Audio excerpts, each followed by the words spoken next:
Your station. The UEFA Champions League. With Kelly Cates.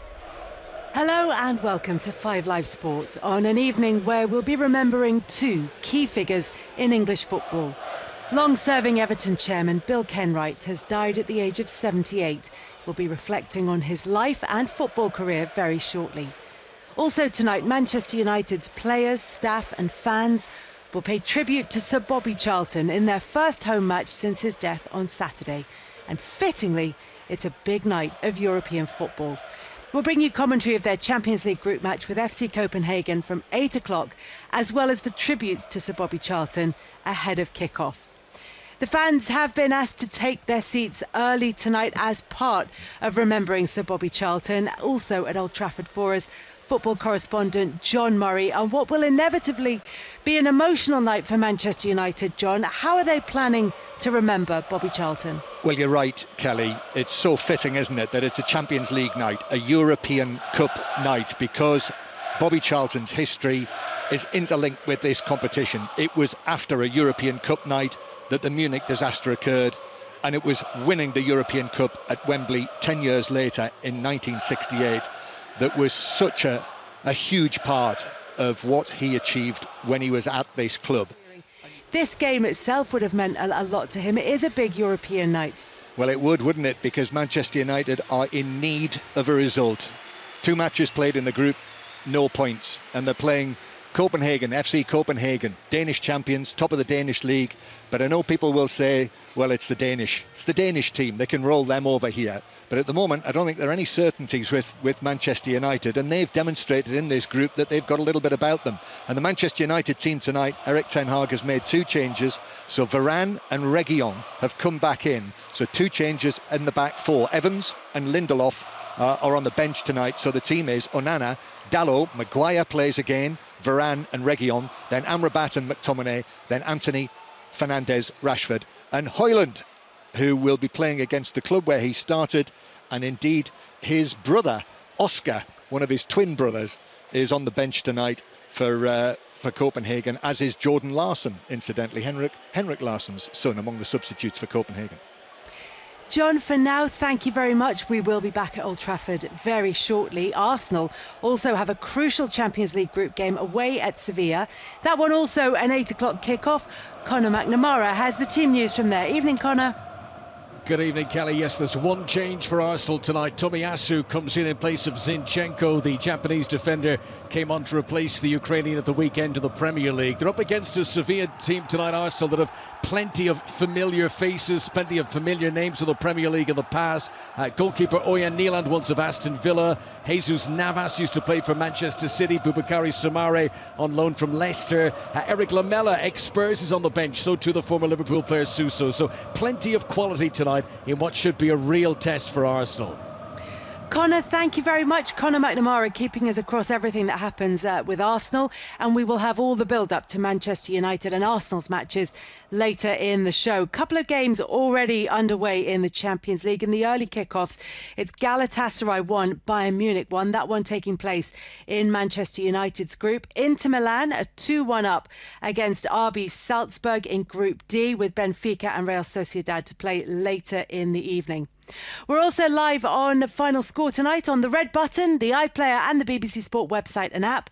If you want to listen to commentary of Manchester United against FC Copenhagen alongside the video printer and follow all the goals from the Champions League and the Football League, the easiest way to do it is, as I say, just to press the red button or go to the iPlayer or the BBC Sport website or app.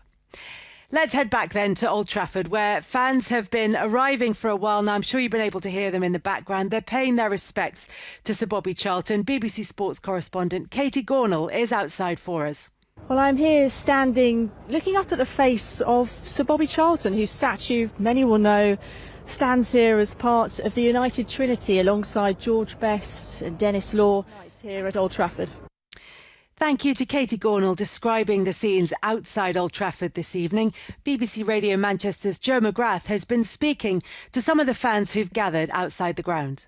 Well, I was disappointed and sad because I've been a Manchester supporter for about 50 odd years. We are joined by two former Manchester United players throughout the night. Dion Dublin is at Old Trafford for us. Steve Bruce is also with us this evening. And Steve, you were close to Sir Bobby. Well, he took me under his wing a little bit when I arrived from Norwich, going back a long, long time ago, and probably because I was from the northeast. I remember very, very early in my career, he used to come into the dressing room often at Old Trafford and have a cup of tea and sit next to me, and wishing me the best of luck and go and enjoy it. That was his famous words when he played football: go and enjoy it, and what a great stage you have in this great club of ours. And when he walked away, I was like, oh dear me, I'm sitting next to the great Sir Bobby Charlton here, who was so humble in his ways, but yet a giant of a man in terms of his aura around the place, and of course, let's not forget, he was a wonderful, wonderful footballer as well. Dion, as Steve's been saying, Sir Bobby Charlton was in the dressing room frequently for various generations of Manchester United player. How much of that thread of success, and not just the skill, but the hard work, the dedication, the love for the club came from him? Yeah, you know what, I spent a little time at this club, but I did get to meet the great man several times. As Brucey said, he was in the dressing room a couple of times, and you sort of, I don't know what it was, and Brucey will back me up here, but you seemed to, if you came into the room, you'd sit up straight and you'd make sure that your boots were nice and tidy and everything was right, because you wanted to be seen to be doing the right thing in front of the great man. Brucey just mentioned the word giant, and that's what I'll take from Sir Bobby. I don't think he realises what he was and what he'd done for the football club. He was just such a humble man. And something else, Kelly, I've got to say, that he always wanted to find out about you and how you were. How's things with you? Not so much the football club, but how the family. And he knew the names, and it was just, sorely missed, and it's really sad. It really is. The world of football is also paying tribute to long-serving Everton chairman Bill Kenwright, who has died at the age of 78. He was also an acclaimed West End theatre producer and starred in Coronation Street. He was a board member at Everton in 1989 and then was chairman for 19 seasons. Joining us now, BBC Sports chief football writer Phil McNulty. In terms of the football part of his career, Phil, is it fair to call Bill Kenwright Mr. Everton? Well, he's certainly been closely associated for the club for so long, as you said, from joining the board in 1989 right through to taking ownership of the club in 1999, and then, of course, becoming chairman in 2004. He'd suffered with health problems in recent years, and in fact it was only less than a fortnight ago that Everton announced that he'd undergone a major surgery to remove a cancerous tumour in his liver and had been in intensive care for quite a while. They were hoping the recovery would be complete, but sadly, as today's news has come, obviously that's not been the case. And we're also joined by former Everton midfielder Leon Osman. Leon, it's a sad day and a time for fans to reflect on some of the club's best times over the last 20 years. He was right at the centre of that. Of course he was, Kelly. Yes, a really, really sad day for Evertonians. You touched on it there, Mr. Everton. He was a man who just loved the club through and through, and you could tell that from the moment you met him. You felt like he was a fan first and foremost, and chairman secondary. He was a man who made every decision that he made over the last 19 years of his chairmanship with real passion, with real drive, with real desire to do right by the football club, only driven by the football on the field and how to get the best out of the team. So, yeah, really sad news. There's also a packed EFL schedule tonight, 6 championship games and a full programme of fixtures in Leagues 1 and 2. You can keep across all the goals on 5 Live Final Score tonight. You can do that via the red button on your TV or go to the iPlayer, and the BBC Sport website and app will let you do that as well. Our featured championship game is leaders Leicester against 6th place Sunderland. That one is an 8 o'clock kickoff at the King Power Stadium this evening. Betty Glover. Hi, Betty. Good evening, Kelly. Yeah, Leicester hoping to make it 8 league wins on the bounce. They'd be the first team to do that in the second tier since 1905. Their stats are pretty incredible. 6 away wins in a row, 5 points clear of second, 11 points clear of third, most goals scored. They're exactly the sort of team that you don't want to face after 2 defeats on the bounce, but that's the position that Sunderland find themselves in tonight. They sit 6th, like you say, but they're only 3 points off Blackburn in 15th. Both sides have made 2 changes for this one. Tony Mowbray bringing in 20-year-old forward Mason Burstow, while Kelechi Iheanacho leads the line for Leicester. Jamie Vardy's on the bench, and I must add, Kelly, that there's going to be a minute's applause before kick-off here in memory of that tragic helicopter crash which happened 5 years ago on Friday. Betty, thank you very much for that. Elsewhere in sport today, at the Cricket World Cup, South Africa beat Bangladesh by 149 runs to move up to second in the group stage table. I think you're right, Kelly. I think it's a difficult one to analyse, because I don't think any of us have ever heard that we want to change our goalkeeper after 70 minutes, because people usually look at fatigue if you're changing a player, or tactics, so it's not often you use your goalkeeper in that, or you want to give him a rest for Tuesday's game. They don't really come like that.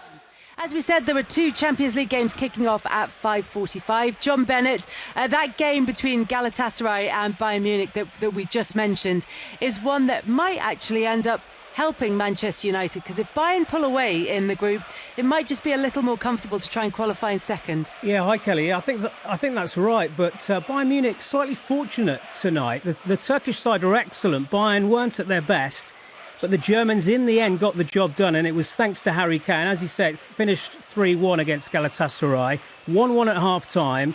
Then Harry Kane, who had been having a really frustrating night, he finished in the 6-yard box with 17 minutes to go. Minutes later, brilliant link-up play. Kane and Jamal Musiala, who's been brilliant this season, that made it 3-1. They're the first team in Champions League history to win 8 away group games in a row. There was one other early game. It was in Group D, finished Inter 2, FC Salzburg 1. Hakan Çalhanoğlu with a penalty for Inter. So 2 wins in a row for Inter in this competition. Why not? John, thank you very much. John Bennett, across all the action away from Manchester United and Arsenal. Some big games in the Champions League this evening. Arsenal are at Sevilla and Manchester United against FC Copenhagen. They're just showing the banner that they have in Old Trafford, which says Sir Bobby, born in Ashton, made in Manchester. And the idea that he's had such an affinity with this club, with the set of supporters at Old Trafford, and is part of the reason, Dion, that European nights at Old Trafford are as special as they are. Absolutely. I mean, it's ringing around the stadium at the moment. One Bobby Charlton. You know, they're trying to get the whole stadium to sing it, and it feels different tonight, Kelly. It feels very different in the stadium. And yeah, I'm pretty sure these fans are going to try and do all they possibly can. And actually started this round of there's only one Bobby Charlton from the Copenhagen fans in their corner, because they know that the big tribute for Old Trafford is still to come. So they've had their own little tribute. They're standing, there must be 2,000 of them in the corner, the away section. Copenhagen scarves above their heads, singing "There's only one Bobby Charlton." That's a really nice touch. This game, so we can head over to Old Trafford and join our commentary team there of Dion Dublin and John Murray. Yes, thank you very much, Kelly, and welcome everyone.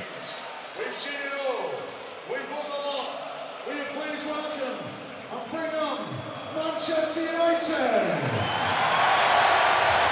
And here come the teams from the tunnel for a very important match of Champions League football this evening. But we are talking to you tonight, as we always do from Old Trafford, from the seats in the Sir Bobby Charlton stand. And to get into this stand, you have to walk along the Munich tunnel.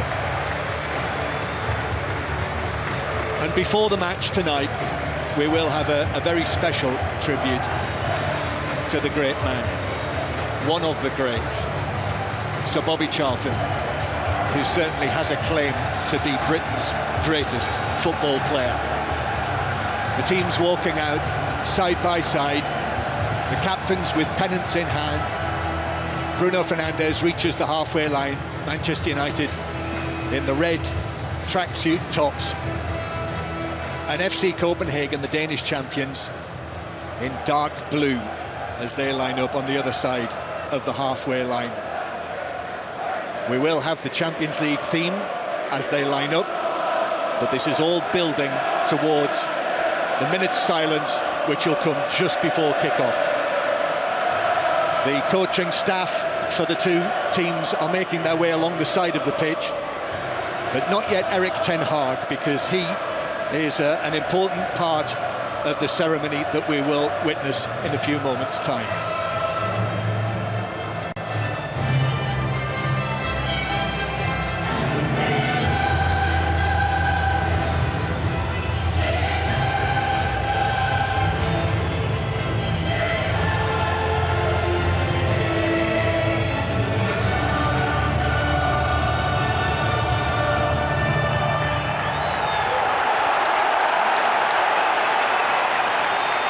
So the Champions League ball is moved away, the big flag in the shape of the ball, away to the right as we look to it, towards the east stand, and the players move along the line and shake hands with one another, and then the two captains will come together and complete the pre-match formalities. Manchester United, morning, one of our greatest songs.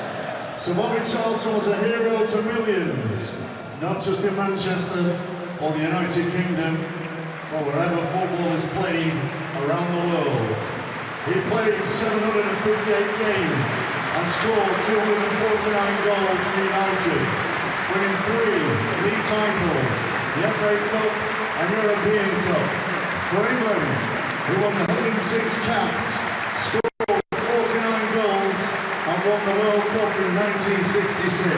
Yet, he was admired as much for his humility and integrity as a person as he was for his outstanding qualities on the pitch. Sir Bobby will always be remembered as a giant of the game and will live on in our hearts forever. Everyone here tonight and watching around the world sends our heartfelt sympathies to his wife, Lady Norma, his daughters and grandchildren, and all who loved him.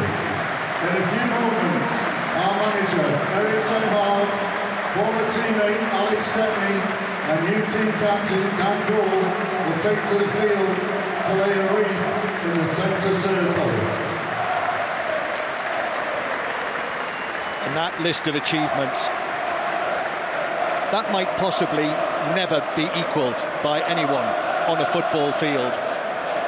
Yet what's such an important part of his story is, never forget, he was 20 years old when he was dragged from the wreckage of that aeroplane. Old Trafford, Sir Bobby Charlton, the finest English footballer the world has ever seen. And now, emerging from the red tunnel in the corner of Old Trafford, a lone piper who is going to play the anthem, "We'll Never Die."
Erik ten Hag lays the red and white floral wreath on the halfway line, with Alex Stepney on his left and new team captain Dan Gould to his right. And the referee's whistle.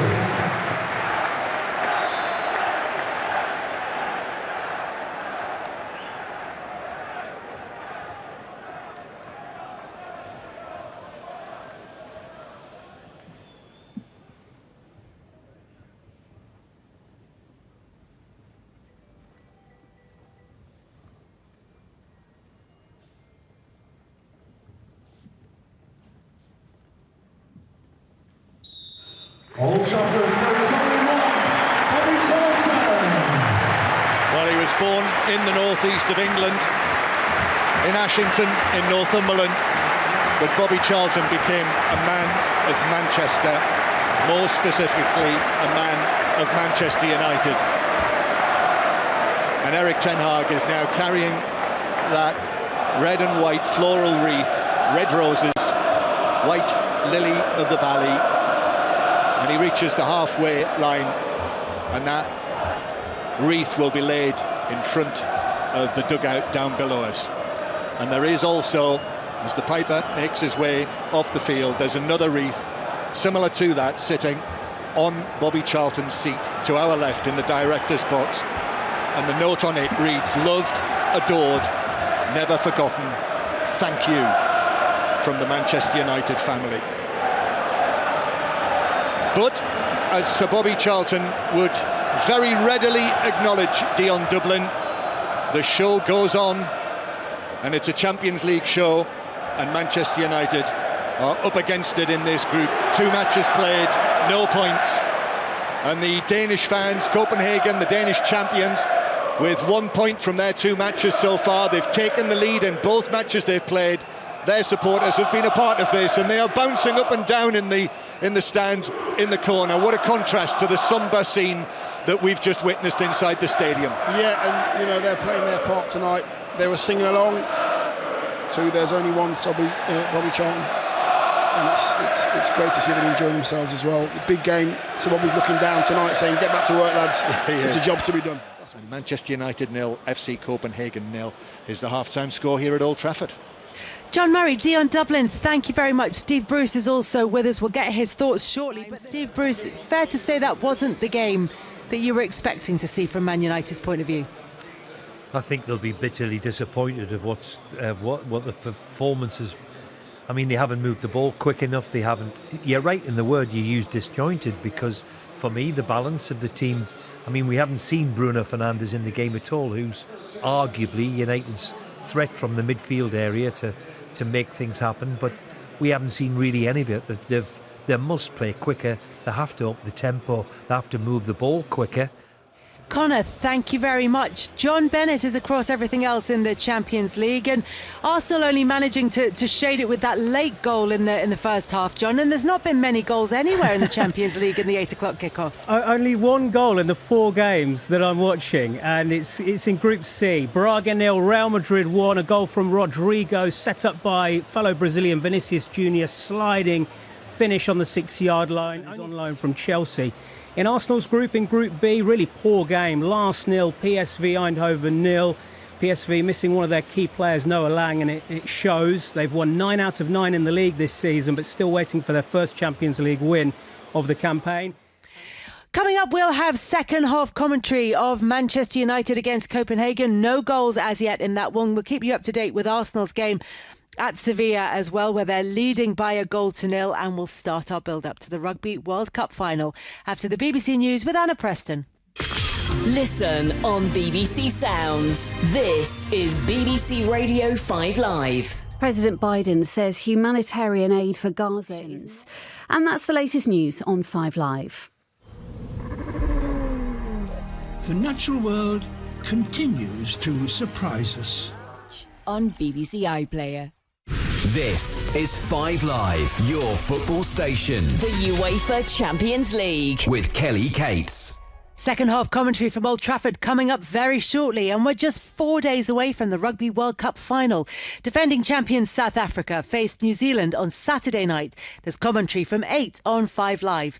Andrew Mertens, finalist with New Zealand in 1995, and Bobby Skinstad, winner with South Africa in 2007, have been discussing one of rugby's greatest rivalries with Sarah Orchard on the Rugby Union Daily podcast. When it comes to the rivalry there is between South Africa and New Zealand, we're going to head straight back to Old Trafford now for the second half of Manchester United against Copenhagen in the Champions League.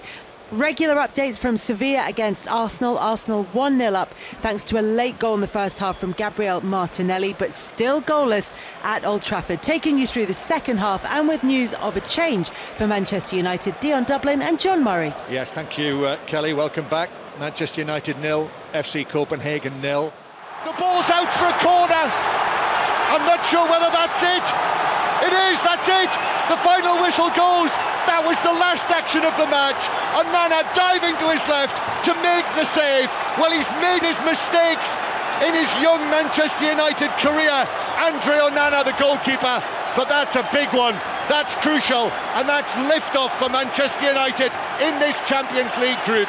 Their first win, their first point. 1-0 does it. Harry Maguire at one end and Onana at the other. Lots to get through between now and 10:30. We'll reflect on a big win in Europe for Manchester United against Copenhagen. Another big win for Arsenal. They beat Sevilla 2-1. Thoughts on that to come after the BBC News with Anna Preston. Listen on BBC Sounds. This is BBC Radio 5 Live. The United Nations agency which provides that's the latest news on 5 Live. It takes just one day to overcome your opponents. Listen on BBC Sounds. This is 5 Live, your football station. The UEFA Champions League. With Kelly Cates. At Old Trafford, it finished Manchester United 1, FC Copenhagen 0. I've got Steve Bruce, Dion Dublin and John Murray with me. John Murray, remind us how this one played out. Steve Bruce, lovely to talk to you. Thank you very much for your company this evening. Thank you as well to Dion Dublin and to John Murray at Old Trafford. And there's lots more reaction to tonight's Champions League games in the Football Daily podcast. That's out on BBC Sounds later on. Commentary of Newcastle against Borussia Dortmund from 8 o'clock tomorrow night on 5 Live and BBC Sounds. Mark Chapman will bring you all the build-up from 7 o'clock. And next...